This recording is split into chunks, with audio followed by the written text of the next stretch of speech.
Hey, welcome back to Dynamic Alignment Bodywork. This is Liam and happy Friday. Today's video, I want to talk with you all about posture, or really have a discussion. It's like so much in these videos. It's a two-way street that will count a fair amount on you trying this stuff out. That intellectually it can be neat to think about this stuff, but it's much more applicable and immediate to your life if you take a few minutes and do these exercises along with me. So today's about posture. I want to add 5 things that I just wrote down, kind of a summation of a lot of the work that I do with people in this room in terms of movement and posture building. These 5 things in addition to, or hopefully, an add-on to what we might think of as good posture, and whether that's happening for health reasons or for aesthetic reasons, or for almost all of us, probably some combination of both, right? We want to look good and feel good. So in addition to maybe the commands that some of us have heard since we were young, stand tall and pull your shoulders back, which can be, and I often say this, and it's true, this can be a great cue for a lot of people to get into a better position, and one that feels more open, expansive, more healthy way to live for them. In addition to that, the downside of just these cues, if you find yourself feeling a certain kind of rigidity when you get into good posture or an achy back. I'm touching my own mid-back, like a spot that where if you hold that for more than a few minutes, it starts to feel like not only work, but actually a sort of pain sets in. If either of those apply to you, and actually either way, you can try out these 5 things. So here they are. 1, and I'm standing next to my muscle man here as kind of the well, we might use him. So number 1 is to remember. So you can come up standing, and this will actually work sitting too, that you have both the front and the back of you. So it seems obvious enough, right? But one of the most common faults, we could say, is if I make myself, I'm going to stand up tall here, right? And I do this motion a lot in these videos, and this is one of my favorite sort of myths to bust. If I make myself big in the front, but I make myself short in the back.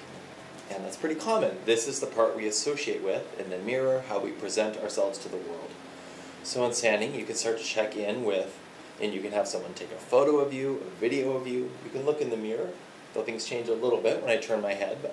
And generally you can get a sense of, gosh, am I really getting big here but shortening in my back?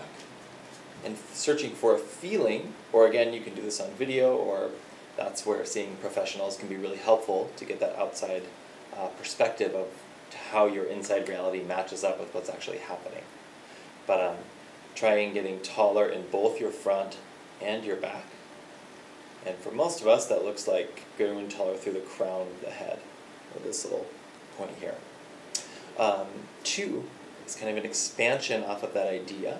Also starting to think about your body as being wrapped in spirals or double helixes.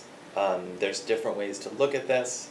And from like Chinese energy meridians to some of like the myofascial meridians that I'm working with, about how the support of your arch can really be affected by the position of your hip, stuff like that. Some of the spirals wrapping the body. But for now, you can think of like X's running from one shoulder to the other hip. So muscle man right here and here. And again, the same thing on the back, about these crosses coming down and even crossing down through the legs, but from here to here. And so now we not only start to have a front and back length, but there's an element of these are wrapping around too. So those are like X's, and even some of the spirals wrapping up under your armpits. We start to incorporate the side body as well. So what's it like to stand tall here, here, and with these spirals wrapping your body? Okay, and this probably, of course, starts to get subtle when you're searching for that feeling of tallness, and it will also have a visual aspect to it. So again, this can be hard to do on your own. It's not impossible, but having like a video, or it can be a fun thing to play with if you have a few minutes. Number 3, which goes right along with this, what we're doing is feeling for an inside-out sense of openness. And so again, we're kind of working to bust this myth of like tall posture is just about happening here. But like, oh, what if it started in the core of you and blossomed out from there? Now we're starting to get much more into the feeling state of what feels like good posture, which would lead me to number 4, kind of wrench I throw in our own gears here, is that good posture as a feeling and not as a position. Then, once I get that sort of feeling ingrained, then I can start putting down the video cameras and the ideas of what it is and searching for that expansive, think of tensegrity, instead of ourselves as a stack of bricks that need to be kind of hoisted up. In this tensional balance, tensegrity was a word from Buckminster Fuller, the inventor of the geodesic dome, right? Or he at least made it popular. I think he invented it. A way to where if you change one part of the system, there's a fluid and full dispersion of the forces, that kind of balance. So that same image of maybe like a geodesic dome, which I know I don't actually have between my hands, but I do mentally. That kind of expansion from the inside out, and that is a feeling state where I can feel my whole body pretty evenly. Places where I can't tend to correlate with areas that I'm shortening. So if I shorten my low back to get tall here or just in my day-to-day life, I'll also tend to have a harder time, if not completely blank spot on the map, feeling into my low back. So that's number 4. 5, I'd encourage you to think about posture as a verb and as a movement, not as, and here's where Muscle Man comes in, right? Not as like something that you do, a destination that you reach, but again, a movement, a sense of fluidity, not that you need to stand and actually move that much, but that we are rarely like just standing, this way.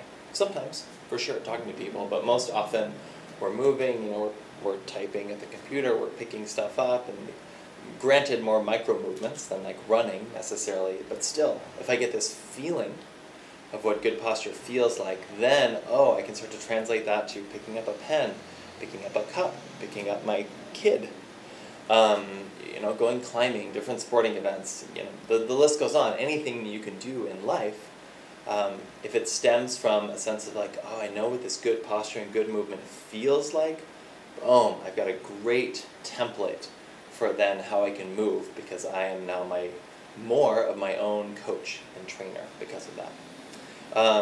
So those are 5 different ways to think about posture, aside from standing up tall, shoulders back. I'd say largely going with any and all cues that feel good for you. The hard part about that can be we sort of get in our own blind spots, right? Well, it feels good, but I don't know what something else feels like. So again, that could be another plug for working with a professional on this, at least for a bit, until you really start to get a feeling of maybe what's different, especially if what you're doing right now isn't totally working for you, which is very legit, which is what brings a lot of people into an office like this one. And certainly that's what has me go see other professionals, because I can't see my own blind spots. Anyway, I hope this helps. As always, have a fantastic weekend. Subscribe to these videos or my blog if you like them. And that's it. See you next week.